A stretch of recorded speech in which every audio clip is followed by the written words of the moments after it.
Experimental scale में अभी जो भी प्रीवियस ईयर में आज तक क्वेश्चन पूछा हुआ है वो दो ही डिवाइस से पूछा हुआ है, या तो वर्नियर कैलिपर का या स्क्रू गेज का। दो ही डिवाइस पे बेस्ट क्वेश्चन पूछता है, राइट। तो इस पे बेस्ट आइए हम सीखते हैं कैसे न्यूमेरिकल सॉल्व करेंगे।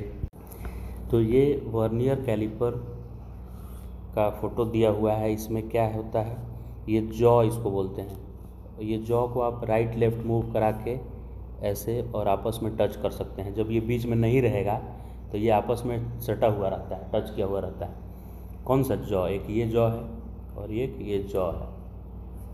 और इसको क्या करते हैं, इसको स्लाइड कर सकते हैं। आप इसको पीछे खिसका सकते हैं, ऐसे आगे भी ले जा सकते हैं। ये वाला फिक्स रहेगा, इधर वाला क्या रहेगा, फिक्स, लेफ़्ट वाला। ओके, ये समझ में आ गया कि जॉ का क्या काम है। जिसका भी मेजर करना है हमको, डायमीटर क्या है इसका डायमीटर मेजर अगर हमको करना है तो हम यहाँ जॉ में फंसा देंगे, जबड़ा में इसका फंसा देंगे और इसको ये इधर लूज पहले रहेगा, फंसाने के बाद इसको इधर खिसका देंगे, टाइट हो जाएगा ये। उसके बाद रीडिंग लेंगे। तो इसमें रीडिंग लेने से पहले आपको ये जानना है कि लीस्ट काउंट क्या है। जैसे स्केल का लीस्ट काउंट 0.1 सेंटीमीटर होता है। जो हम लोग स्केल मेजर करते हैं रियल लाइफ में, जो ज्योमेट्री बॉक्स में स्केल होता है ना, उसमें क्या किया हुआ रहता है, एक यही वाला स्केल है, ऊपर वाला ये वाला। ये पूरा वर्नियर कैलिपर नहीं यूज करते हैं हम लोग डेली लाइफ में ज्योमेट्री बॉक्स में, ये लैब में होता है। हमारे ज्योमेट्री बॉक्स में सिर्फ ये होता है ऊपर का स्केल। उसमें 5 से 6 सेंटीमीटर ऐसे एक एक बनाया रहता है। तो इसने 5 ही डिवीज़न किया है, 1 2 3 4 5 डिवीज़न। लेकिन जो आपके ज्योमेट्री बॉक्स में स्केल होगा उसमें 1 सेंटीमीटर को 10 डिवीज़न किया हुआ होगा। 14 से लेकर 15 होगा ना, तो उसमें 10 डिवीज़न किया होगा। तो 1 सेंटीमीटर 10 डिवीज़न मिलाकर और 1 सेंटीमीटर हो रहा है। तो एक एक डिवीज़न कितना है आपके स्केल का, 1/10 सेंटीमीटर, यानी 0.1 सेंटीमीटर। तो आपका जो स्केल है ज्योमेट्री बॉक्स में, जो स्केल है उसका लीस्ट काउंट यही है, 0.1 सेंटीमीटर। लीस्ट काउंट मैंने कम से कम वो कितना मेज़र कर सकता है, लीस्ट काउंट का ये मतलब होता है। तो लिखिए, least count is minimum measurement which can be taken by an instrument. अभी नॉर्मल स्केल का लीस्ट काउंट तो हमको पता चल गया। तो लीस्ट काउंट नॉर्मल स्केल का जो ज्योमेट्री बॉक्स में पता चल गया है। अब लीस्ट काउंट इसका क्या होगा, वर्नियर कैलिपर का। तो इसका फॉर्मूला याद करना पड़ेगा आपको। Least count of vernier calliper होता है calliper 1 MSD 1 main scale division minus 1 VSD। मैंने MSD मैंने मेन स्केल डिवीजन, एक मेन स्केल डिवीजन कितना सेंटीमीटर है और एक वर्नियर स्केल डिवीजन कितना सेंटीमीटर है, उसका डिफरेंस ही वर्नियर कैलिपर का लीस्ट काउंट होता है। तो मेन स्केल डिवीजन मतलब इसको मेन स्केल बोलते हैं। जो सीधा ये वाला स्केल दिख रहा है इसको क्या बोलते हैं, मेन स्केल। जिस पे इसने यहाँ तक 0 1 2 3 4 ये लिखा है 6 और ऐसे डिवीज़न बनाया है, इसको क्या बोला जाता है, मेन स्केल। तो वर्नियर स्केल किसको बोला जाता है सर, मेन स्केल इसको बोलते हैं। तो वर्नियर इसको बोलते हैं जो यहाँ छोटा छोटा छोटा, ये देखिए ये सब जो बनाया हुआ है ना ऐसे ऐसे डिवीज़न यहाँ तक, इसको वर्नियर बोलते हैं। किसको वर्नियर बोलते हैं, ये रेड वाला ये सब जो बनाया है देख रहे हैं, ये सब बहुत ज़्यादा डिवीज़न नहीं, 1 2 3 4 बहुत सारा है। तो इसको नीचे वाले को बोलते हैं वर्नियर स्केल डिवीज़न, और ऊपर वाले को, ब्लू वाले को क्या बोलते हैं, मेन स्केल, वो सब है। तो एक एक मेन स्केल कितना डिवीज़न है, एक डिवीज़न जो है मेन स्केल का वो कितना सेंटीमीटर है, और एक वर्नियर वाला डिवीज़न जो है नीचे वाला, ये छोटू जो है, छोटू डिवीज़न जो बनाया हुआ है, ये एक डिवीज़न कितने का है। तो इसका एक डिवीज़न को बोलते हैं 1 वर्नियर स्केल डिवीज़न, और ये ऊपर वाले का एक डिवीज़न को इसको बोलते हैं 1 मेन स्केल डिवीज़न। तो लीस्ट काउंट का फॉर्मूला इसी दोनों का डिफरेंस होता है, 1 main scale division minus 1 vernier scale division. एक एग्जाम्पल लेते हैं। मान लेते हैं कि इस पे जो है ना, इस पे टोटल डिवीज़न बना हुआ है 10। एक एग्जाम्पल लेके चल रहे हैं और लैब में होता भी वही है। इस पे 10 डिवीज़न बना हुआ है, और जब कुछ भी आप मेजरमेंट नहीं ले रहे हैं ना, कुछ भी मेजरमेंट नहीं ले रहे हैं, तो इसका 10 डिवीज़न यहाँ से अगर यहाँ सटा दें इसको लाके ऐसे जॉ को यहाँ सटा दें, जीरो के सामने जीरो, इसका जीरोथ डिवीजन सटा दें। ये जीरोथ डिवीजन किसको बोल रहे हैं आप? देखिए ये जो वर्नियर स्केल है इसका पहला वाला जो लाइन बनाया है ना, इसको जीरोथ डिवीजन, जीरोथ लाइन बोलते हैं। और इसको बोलते हैं, यहाँ से काउंट करना होता है, इसको बोलते हैं फर्स्ट डिवीजन और इसको बोलते हैं सेकेंड। समझ रहे हैं? मैंने पहला वाले लाइन को जीरोथ डिवीजन बोलना है। क्या समझ में आया बात? तो दोनों जॉ को जब टच करेंगे इसको और इसको, तो इसका जो जीरोथ नंबर है यानी पहला नंबर है, लेकिन बोलते हैं इसको जीरो, पहला नंबर इसको बोलते हैं तो आगे वाले से, तो इसका जीरो और इसका जीरो सट जाता है यहाँ, ठीक, सट जाता है। और इसका 10 डिवीजन जब पूरा होता है ना 10, तो इसका 9 में ख़त्म हो जाता है। किसका? मेन का। मेन का यहाँ पे हम बना रहे हैं, जैसे मेन है उसका ऐसे ऐसे ऐसे ऐसे 9वां डिवीजन जब आता है, ये तो पहले वाले को जीरो बोलते हैं, तो जीरो के बाद 1, ये वाला 1 हो गया, ये 2 3 4 5 6 7 8 9, तो मेन वाले का जब 9th आता है ना, तो उतने देर में वर्नियर वाले का कितना आ जाता है? 10th आ जाता है, जीरो से चालू होकर ऐसे ऐसे वर्नियर वाले का 10वां नंबर आ जाता है। समझ गए? ये लैब में ऐसा होता है। अब तो मैं यहाँ लिख सकता हूँ कि 10 वर्नियर स्केल डिवीज़न जो है वो 9 ही मेन स्केल डिवीज़न से इक्वल है। वर्नियर वाले में छोटा जल्दी जल्दी डिवीज़न बनाया हुआ है ना, कम कम दूरी पे, तो वर्नियर वाले का 10 डिवीज़न मैच किससे करता है? मेन वाले के 9 डिवीज़न से। तो एक वर्नियर स्केल डिवीज़न कितना होगा? 9/10 मेन स्केल डिवीज़न होगा, which is equal to 0.9 main scale division हुआ कि नहीं? 0.9। तो 1 वर्नियर स्केल डिवीज़न हो गया 0.9 मेन स्केल डिवीज़न। और लीस्ट काउंट का फॉर्मूला क्या है? 1 MSD - 1 VSD। लीस्ट काउंट का फॉर्मूला क्या है? लीस्ट काउंट बराबर 1 MSD - 1 VSD, राइट। तो 1 MSD को ऐसे ही रहने दीजिए आप, और 1 VSD को क्या छाप दीजिए? 0.9 MSD। VSD को हम MSD में कन्वर्ट कर चुके हैं, तो 0.9 MSD। तो 1 में से 0.9 घटा तो 0.1 बचा, 0.1 MSD आंसर आ गया। लीस्ट काउंट क्या आया? 0.1 MSD। और MSD है मेन स्केल डिवीज़न।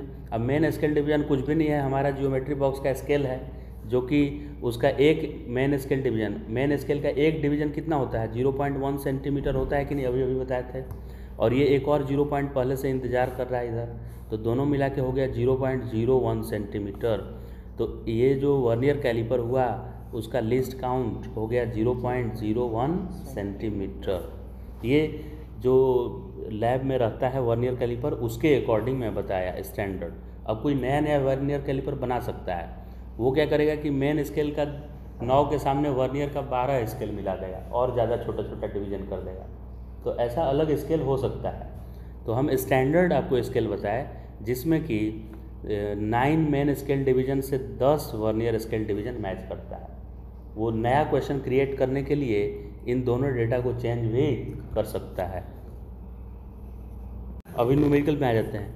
ये न्यूमेरिकल बोल रहा है कि in vernier calliper n+1 division और वर्नियर स्केल, ये वर्नियर स्केल का n+1 यानी मैं लिखूँगा n+1 vernier scale division VSD, वो किससे मैच कर रहा है भाई? किससे मैच कर गया? आइए देखते हैं। वो n डिवीज़न ऑफ मेन से मैच किया, तो बराबर n मेन स्केल डिवीज़न लिखेंगे कि नहीं? यही तो बोल रहा है ये। तो n+1 VSD है n MSD, तो 1 VSD कितना होगा? n divided by n+1 MSD। जैसे पिछले बार की 9-10 था ना, 9-10, तो इस बार n+1, ये n+1 पिछले बार 10 था जो हम समझाए थे, और ये n क्या था? 9 था पिछले बार। तो n+1 VSD बराबर n MSD है, इसने क्वेश्चन में बोल रखा है। तो 1 VSD कितना होगा? n divide by n+1 MSD। और ये बोल रहा है कि 1 MSD 0.1 mm है, और क्या दिया है इसने? 1 MSD जो है वो 0.1 mm है। तो लीस्ट काउंट पूछ रहा है क्या होगा? वर्नियर कांस्टेंट मतलब लीस्ट काउंट, और वो भी किस में? सेंटीमीटर में। तो हम मिलीमीटर में आंसर निकाल लेते हैं पहले, बाद में सेंटीमीटर में कन्वर्ट कर देंगे। तो आइए सॉल्व करते हैं इधर हम। तो हमारा लीस्ट काउंट का एक ही फॉर्मूला हमको पता है कि 1 MSD होता है और -1 VSD होता है, और कोई दूसरा फॉर्मूला होता नहीं है। तो 1 MSD इसने खुद लिख रहा है कि पहले 1 MSD IGT लिखे माइनस 1 VSD। ये 1 VSD क्या है, तो n divide by n plus 1 MSD है। तो 1 VSD को मैं लिख दिया n divided by n plus 1 MSD, है ना, इधर लिखे हैं n divide by n plus 1 MSD। तो इसको सॉल्व करेंगे, दोनों में MSD कॉमन ले लीजिए, तो 1 minus n by n plus 1, और इधर क्या आ गया, MSD आ गया। तो इसको LCM लेके इधर कर देंगे ना मल्टीप्लाई, तो नीचे आया n प्लस 1 और ये इधर आ गया n प्लस 1 माइनस n को मार दिया तो MSD आया। तो इस तरह से 1 बाई n प्लस 1 MSD आया, और MSD की वैल्यू इसने दे रखी है कि आप 1 MSD कितना लेना है आपको, 0.1 mm। तो मैं 1 MSD को लिख देता हूँ 0.1 मिलीमीटर में। तो 0.1 बाई n प्लस 1 मिलीमीटर में आंसर आया, लेकिन सेंटीमीटर में पूछा है, तो सेंटीमीटर में जानने के लिए उसको 10 से डिवाइड करते हैं। मिलीमीटर को सेंटीमीटर बनाने के लिए क्या करते हैं, 10 से डिवाइड करते हैं। तो 0.1 को 10 से डिवाइड कर दीजिए n प्लस 1, तो सेंटीमीटर बन जाएगा। तो ये 0.01 ये 10 है तो ऊपर 0.1 बढ़ा देगा ना इधर, divide by n plus 1 centimetre आया। 0.01 अपॉन n प्लस 1। 0.01 को 1/100 भी लिख सकते हैं कि नहीं। 0.01 जो था उसको पॉइंट हटाएंगे तो नीचे 100 आ जाएगा, तो 1/100 n प्लस 1, ये बी ऑप्शन करेक्ट हो गया इसका। दूसरा डिवाइस पे आ चुके हैं हम लोग, जिसका नाम है स्क्रू गेज। स्क्रू गेज का क्या कहानी है, कैसे काम करता है ये, तो ये स्क्रू ऐसे इसको घुमाना पड़ता है। स्क्रू को ऐसे घुमाएंगे, इस तरह से ऐसे घुमाएंगे तो ये आगे बढ़ता है, ये आगे ऐसे बढ़ता है, ठीक है, स्क्रू गेज में। अब जो भी आपको मेज़र करना है, किसी का वायर का थिकनेस, वो यहाँ पे इतना कुछ है रॉड, इसका मेज़र करना है, तो स्क्रू को घुमाएंगे तो ये आगे बढ़ के और इसमें फंसाना रहता है, इसमें ठीक टाइट दोनों के बीच में करना होता है। इसके भीतर एक स्क्रू है जो आगे आगे बढ़ते रहता है। ये दोनों ब्लैक लाइन सट जाएगा आपस में, है ना। ब्लैक के भीतर से कुछ निकलेगा, इधर निकलेगा, और जिसको भी मेजर करना है वो यहाँ पर रख लेंगे ऐसे, तो इसके भीतर से कुछ आएगा और इसको आगे पूरा टाइट कर देगा यहाँ। तो ये वायर का मोटाई ये सब निकाला जाता है इससे। तो हाँ, ये उससे भी वर्नियर कैलिपर से भी ज़्यादा प्रिसाइज मेज़र कर लेता है, ज़्यादा प्रिसाइज डेटा को, क्योंकि इसका लिस्ट काउंट उससे भी कम आएगा। अभी देखेंगे लिस्ट काउंट निकाल कर। तो लिस्ट काउंट सबसे कम, तो इसमें एक सर्कुलर स्केल है, यहाँ पे ये जो स्केल है वो क्या है, सर्कुलर स्केल, ऐसे सर्कल जैसा दिख रहा है ना, ऐसा ये वाला स्केल। और लीनियर स्केल वही स्केल है जो हम लोग यूज करते हैं ज्योमेट्री बॉक्स में, ठीक। अब ये जब एक चक्कर पूरा मारता है ना सर्कुलर वाला, इसको एक बार ऐसे रोटेट कर देंगे कंप्लीट, तो इस पे एक डिवीज़न आगे बढ़ता है। ये इस पे जो लीनियर वाले पे है उस पे कितना डिवीज़न आगे बढ़ता है, एक डिवीज़न। तो इसका लिस्ट काउंट 0.1 डिवीज़न, यानी नॉर्मल स्केल की बात कर लें तो 0.1 सेंटीमीटर आगे बढ़ जाएगा ये जब एक रोटेशन कंप्लीट करेगा तो, राइट। तो इसका लिस्ट काउंट होता है पिच क्या होता है, जितना डिवीज़न एक रोटेशन करने में जितना डिवीज़न एडवांस होता है, ये आगे बढ़ जाता है, उसको पिच बोलते हैं। कितने में, एक चक्कर लगाने में, ऐठने में, एक बार रोटेट करने में। तो pitch divided by number of division, pitch divided by number of division on circular scale, यही इसका लिस्ट काउंट है। तो पिच हम अभी क्या बोले कि एक रोटेशन कराएंगे ना, तो वो जनरली कितना आगे बढ़ जाता है, एक डिवीज़न, यानी 0.1 बढ़ जाता है, 0.1 सेंटीमीटर। और इस सर्कुलर पे 100 डिवीज़न बनाया हुआ रहता है। अलग डिवीज़न भी हो सकता है, 50 डिवीज़न वाला भी हो सकता है, लेकिन लैब में ज़्यादातर कैसा रहता है कि सर्कुलर पे 0, 1, 2, 3, 4 लिख के 100 तक लिखा रहता है। तो पिच क्या हो गया, number of distance moved on linear scale in one complete rotation of circular scale. तो डिस्टेंस कितना मूव करता है, एक डिवीज़न, यानी 0.1 सेंटीमीटर, और सर्कुलर पे 100 डिवीज़न बनाया हुआ है, तो इससे लिस्ट काउंट आ गया 0.001 सेंटीमीटर। इतना ये कम से कम मेज़र कर सकता है, 0.001 सेंटीमीटर। क्वेश्चन नंबर 5 पे फोकस करते हैं। ये लिखा है कि screw gauge has least count, ये उल्टा बोल रहा है, पहले लीस्ट काउंट ये दे दिया है, पूछा नहीं है, पहले ही से दे के रखा है। And there are 50 division in circular scale, तो पिच पूछ रहा है, इस बार उल्टा पलटा क्वेश्चन, पिच पूछ रहा है उल्टा। तो हमको क्या, हमको तो फॉर्मूला यूज करना है, लीस्ट काउंट का फॉर्मूला होता है सर पिच लिख दीजिए और नंबर ऑफ डिवीजन लिख दीजिए, कितना है नंबर ऑफ डिवीजन। तो लीस्ट काउंट इसने दे रखा है 0.01 mm, है कि नहीं, और पिच जो है वो हमसे पूछा है कि पिच आप ही बता दीजिए क्या है, और डिवीज़न बोला है कि 50 डिवीज़न, कितना डिवीज़न मारा है ये सर्कुलर पे 50, तो 50 इधर चला जाएगा, तो 50 × 0.01 ही हमारा आंसर आने वाला है। पॉइंट हटाएंगे तो 2 0, 1 0 इसको तबाह कर दिया, तो 5 × 1 5/10, तो पिच का वैल्यू आ गया 5/10 which is equal to 0.5 mm, pitch कितना आ गया 0.5 mm, तो इसमें 0.5 mm एक ही ऑप्शन दिख रहा है मुझे सी, तो करेक्ट ऑप्शन हो गया इसका सी।